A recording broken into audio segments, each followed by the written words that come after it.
트럼프 행정부가 예고한 반이민 행정명령 2탄의 발표가 다음 주 중으로 연기됐습니다. 트럼프 대통령이 추진하는 국경세 부과는 전반적인 물가를 상승시키면서 소비자들의 몫이 될 전망입니다. 2018년부터 시행될 뉴욕주 가족 유급 병가는 최대 12주까지 4년에 걸쳐 단계적으로 확장합니다. 산학 연계로 인턴십을 제공하고 취업까지도 지원하는 뉴욕시 TTP 프로그램이 확대됩니다. 한국 선관위가 더민주 문재인 대선 후보에 대해 허위 사실을 공표한 재외 선거인을 고발했습니다. 이상은 이 시각 주요 뉴스입니다.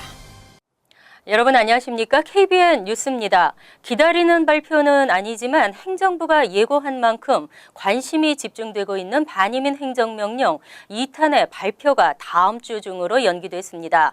비슷한 내용이지만 법적 검열을 피해 통과할 수 있도록 수정된 내용으로 예측되고 있습니다. 이번 주 나올 것으로 예상됐던 반이민 행정명령이 특별한 설명 없이 미뤄지고 있습니다. 연기 이유에 대해서는 알려진 바 없지만 백악관이 법원의 장벽을 넘기 위해 신중을 기하고 있는 것으로 분석됐습니다. 다만 스티븐 밀러 백악관 수석 정책고문은 21일 이민행정명령 2탄이 근본적으로는 첫 행정명령과 같지만 미미한 기술적 차이는 법적 검열을 통과하는 데 도움을 줄 것이라고 말해 법적 제동에 걸리지 않도록 할 것이라는 예측을 가능하게 했습니다. 밀러 고문은 같은 날 의회 전문 매체 더힐에 보낸 이메일에서도 행정명령은 법원에 완전히 응답하게 될 것이라고 말한 바 있습니다. 이슬람권 7개국 국적자의 입국 불허 방침을 유지하는 등 큰 차이가 없고 다만 첫 명령과는 달리 영주권자는 입국 불허 대상에서 제외될 것으로 알려졌습니다. 더힐은 백악관이 향후 법적 허점을 피하고자 입국 불허를 변경할지는 불투명하다고 전했습니다. 한편 존 켈리 국토안보부 장관은 지난 21일 경범죄 이민자들도 추방할 수 있도록 한 단계 강화된 불법 이민자 단속 추방 지침을 내려 이민자 사회가 동요하고 있습니다. 트럼프 대통령은 모든 수입품의 20% 국경세 부과를 추진 중입니다. 하지만 이로 인한 전반적인 물가 상승의 영향은 소비자의 몫이 될 전망입니다.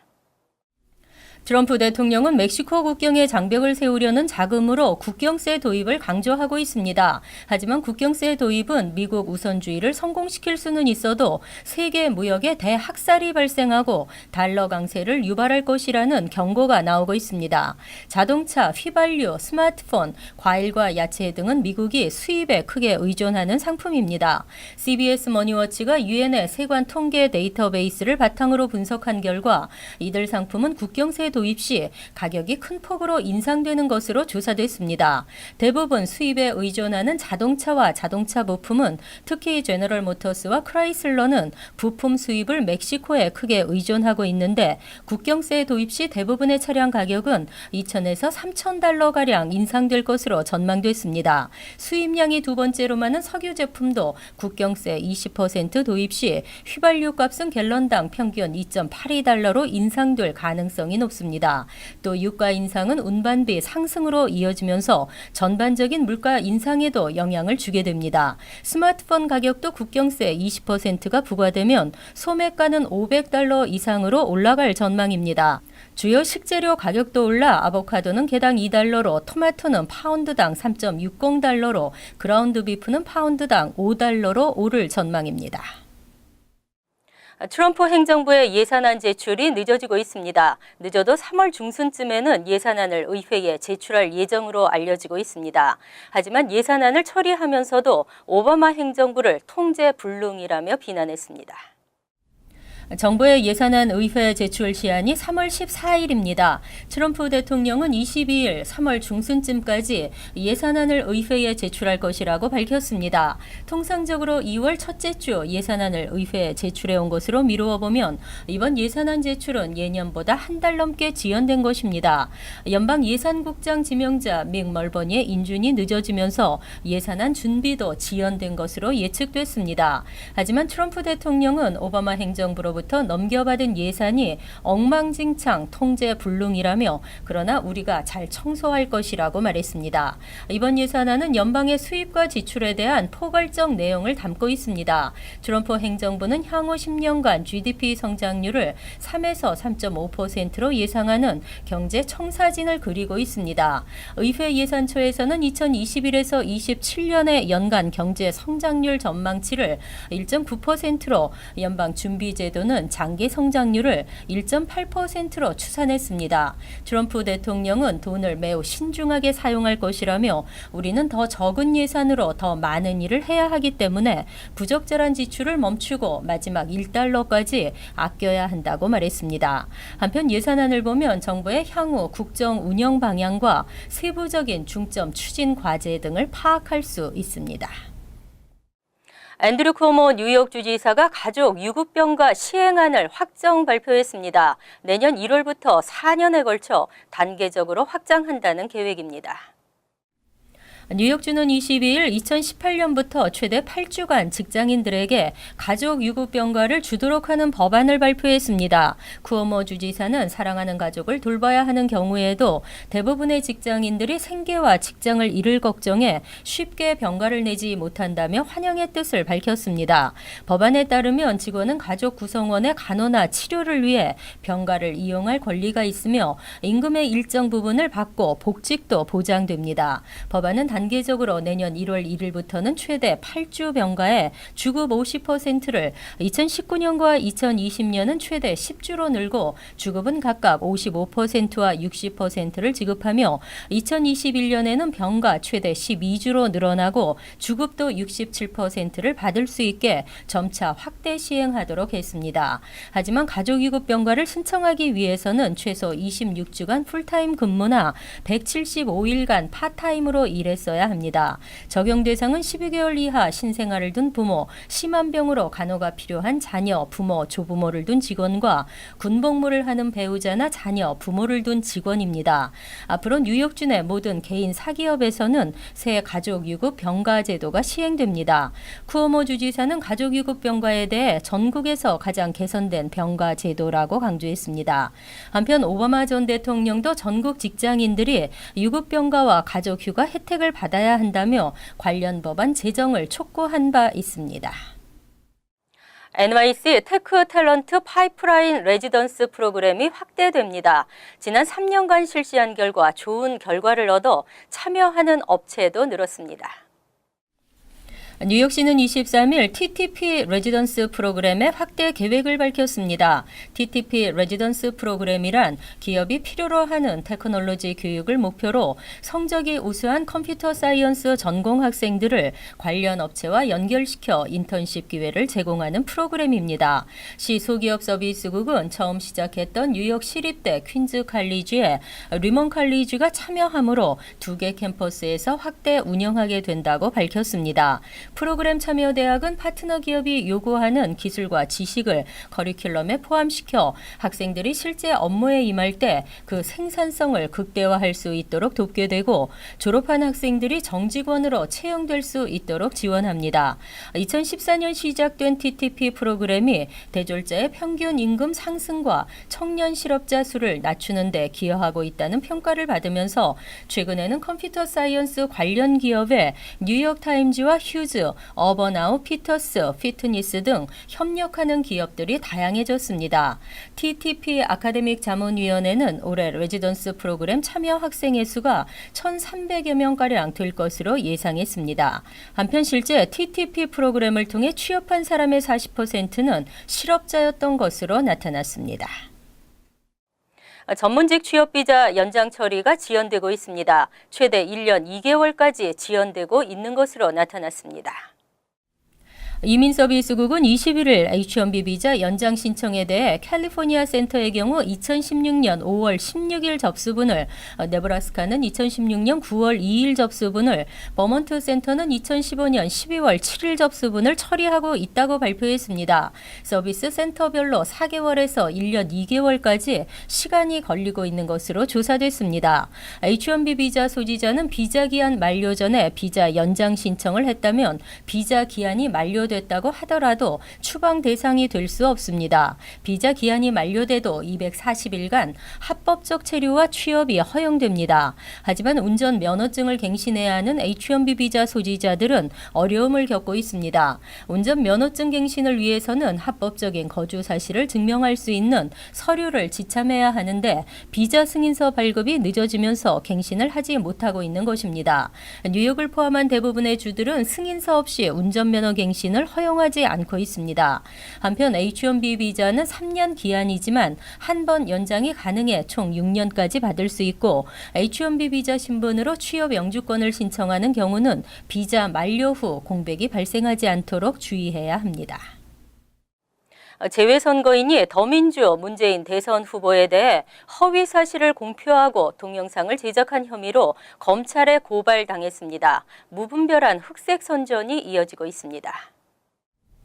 한국중앙선거관리위원회에 따르면 21일 더불어민주당 문재인 전 대표에 대한 허위 사실을 유포한 재외선거인 A씨가 검찰에 고발됐습니다. 19대 대통령 선거와 관련해 중앙선거관리위원회가 허위 사실 공표와 비방 혐의로 고발한 첫 사례입니다.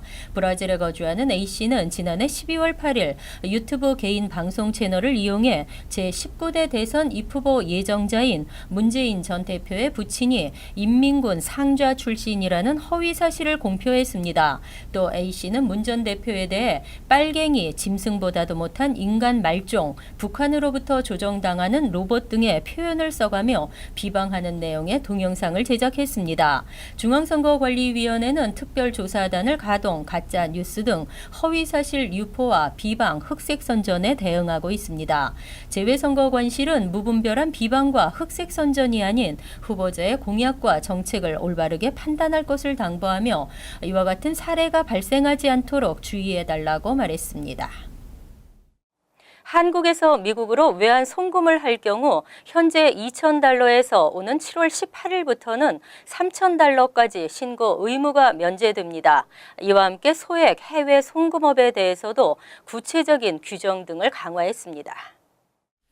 한국기획재정부는 23일 외국환 거래법 일부 개정 법률에 따라 당국의 신고 의무가 주어지는 외환 거래 금액이 현행 $2,000에서 $3,000로 늘어난다고 밝혔습니다. 관련 법은 지난해 12월 29일 국회를 통과해 지난 1월 17일 공포됐습니다. 현재 건당 $2,000 이상 연간 $50,000 이상을 해외로 송금할 경우 증빙 서류와 송금 사유 등을 은행이 확인하게 되고 자본거래 신고 절차를 밟도록 돼 있는데 7월 18일부터는 신고 의무 면제 기준 금액이 $3,000로 상향 조정되는 것입니다.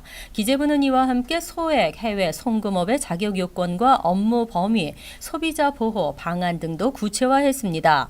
자격은 자본이 20억 원 이상, 자기 자본에 대한 부채 총액 비율이 200% 이내인 상법 회사로 전산시설 및 자금 세탁 방지 체계를 갖추고 한국은행과 외환 전산망, 외환 전문 인력을 확보한 경우입니다. 소비자의 건당 지급 수령 한도는 $3,000며 한개 업자를 통한 연간 누계 한도는 $20,000입니다. 또한 소액 해외 송금 업자는 업무에 쓰일 은행 계좌를 지정해 그 계좌를 통해서만 거래하도록 했습니다. 소액 해외 송금법은 3월 21일까지 입법 예고 기간을 거쳐 7월 18일 시행할 계획입니다.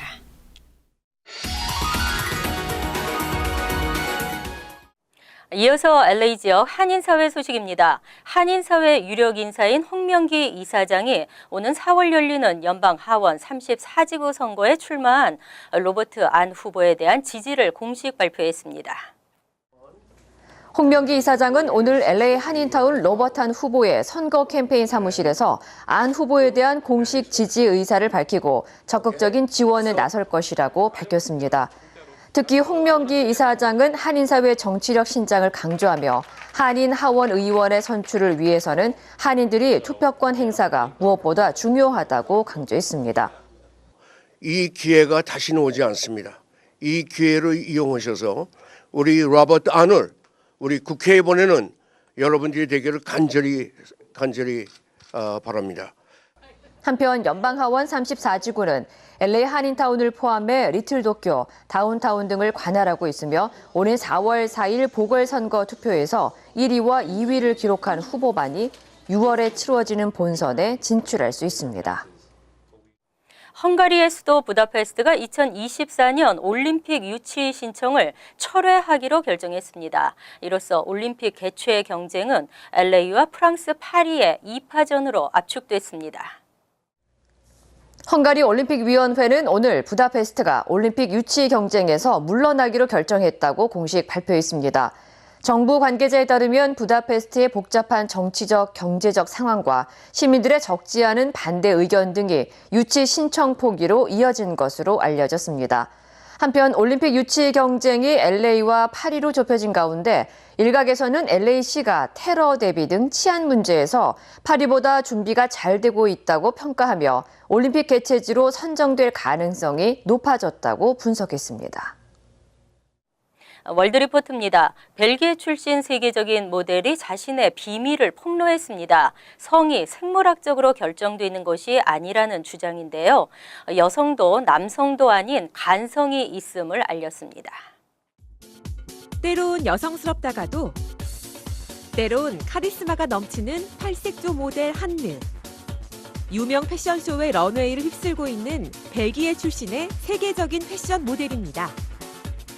몇 해 전엔 우리나라 가수 지드래곤과 함께 고그 한국판 표지를 장식하기도 했습니다. 그런데 최근 그녀가 오랫동안 숨겨온 비밀을 고백했습니다. Hi, I'm Hannah and I was born intersex. This means that my body isn't clearly male or female. It's time to break the stigma. 자신이 간성, 다시 말해 남성과 여성 사이의 성적 정체성을 갖고 태어났다는 겁니다. 태어날 때 잠복 고환을 달고 있었는데 의사의 권유로 고환을 제거하고 여성 성기를 복원하는 수술을 2차례 받았습니다. People want to put us in a box, male or female, but in reality, sex is on a spectrum. Intersex is just a proof of that. 남성과 여성의 특성을 모두 가지거나 그 중간적 특징을 지닌다는 간성인은 의외로 많습니다. 유엔에 따르면 간성의 비율은 전체 인구의 1.7%, 1000명당 17명은 간성인 셈입니다. Intersex people can discover their intersex traits at puberty. They can discover them later in life. They can go through their entire life never knowing that they were actually intersex. 간성으로 태어난 아이들은 대개 의사나 부모 뜻에 따라 성 결정 수술을 받지만 잘못된 선택으로 고통받기도 합니다. 미국에 사는 37살 사이파 씨. 간성으로 태어난 그는 어릴 때 수술을 받고 여성이 됐지만 늘 자신은 남자라는 생각을 지울 수 없었습니다. Up until the age of 7, I thought that I was a boy. I was like, I'm a boy. 그는 성인이 되고서야 간성이었던 자신이 수술로 여성이 된 사실을 알았고 지금은 매주 남성 호르몬 주사를 맞으며 다시 성을 바꾸려 하고 있습니다. A person's biological sex does not determine their gender. It's in the brain, it's in the spirit, it's in the heart. 부작용이 커지자 최근엔 간성 아이들이 스스로 성별을 결정하도록 내버려 두자거나 아예 간성을 제3의 성으로 인정하자는 움직임도 일고 있습니다. These people are not disordered. They're just a bit different from other people. 이에 따라 칠레 보건부는 간성 어린이의 동의 없는 수술을 중단하라고 권고했고 미국에선 성별을 간성으로 표기한 출생 증명서가 발급되는 등 간성을 바라보는 시선도 달라지고 있습니다. 간추린 소식입니다. 뉴욕주 재정국이 건강보험사 15개 업체를 대상으로 피임보험 적용법 준수 여부에 대해 함정 수사를 벌인 결과 11개 업체가 적발됐습니다. 일부 보험사는 피임보험 적용 여부를 묻는 고객의 문의 전화에 특정 피임약과 기구를 이용한 시술은 커버되지 않는다고 답했으나 뉴욕주는 피임약 처방이나 시술 등 피임 관련 모든 의료 행위를 보험으로 적용하도록 규정하고 있습니다. 뉴욕 뉴저지 항만청 경찰국은 일선 경찰관들에게 조지 워싱턴 브리지에서 자살 시도자를 발견했을 때 잡지 말라는 명령을 발령했습니다. 훈련을 받은 응급서비스 유닛이 도착하기 전에는 힘으로 끌어내리는 등의 행동을 금지하고 응급서비스 요원만 자살 시도자를 구하도록 했습니다. 경관들의 부상을 막고 실제 자살 발생 비율도 줄인다는 의도였지만 논란이 일고 있습니다. 뉴욕 한인 여성이 전국 하프 마라톤에서 2위로 통과했지만 기록을 조작한 사실이 뒤늦게 드러났습니다. 25세 서머 씨는 마이애미에서 포트 라우더데일 하프 마라톤 대회 당일 다른 참가자들에 의해 의혹이 제기됐지만 자신의 기록을 공개하면서 일단락되는 듯 했습니다. 하지만 선수들의 기록을 추적하는 마라톤 인베스티게이트닷컴의 데릭 머피 씨가 다시 조사 확인한 결과 이 같은 사실이 밝혀져 수상 자격이 박탈됐습니다. AWC 사회복지상담센터는 22일 주민들을 대상으로 각종 복지 상담 서비스를 크게 향상시킬 계획이라고 밝혔습니다. 전문 교육을 받은 상담가를 확충하고 프로그램과 운영 시간을 확대합니다. 한국어로 상담받을 수 있고 통역 서비스도 제공하며 카운티 정부 당국과의 연계도 강화했습니다. 정부 복지 서비스에 대한 어떠한 궁금증도 센터를 통해 무료로 해결할 수 있습니다. 환율과 증권 소식입니다.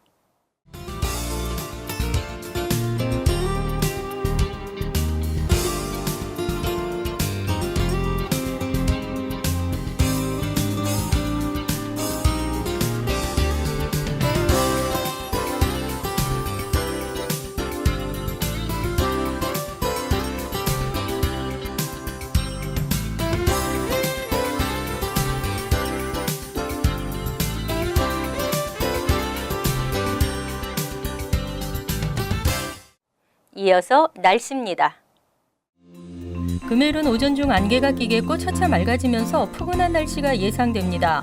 낮 최고 기온은 66도, 섭씨 19도, 밤 최저 기온은 54도, 섭씨 12도로 예상됩니다. 토요일은 흐리고 천둥과 번개를 동반한 비가 내리겠습니다. 일요일은 대체로 맑은 날씨이지만 다시 쌀쌀해지겠습니다. 이상으로 KBN 뉴스를 마칩니다. KBN과 함께 편안한 하루 되시기 바랍니다.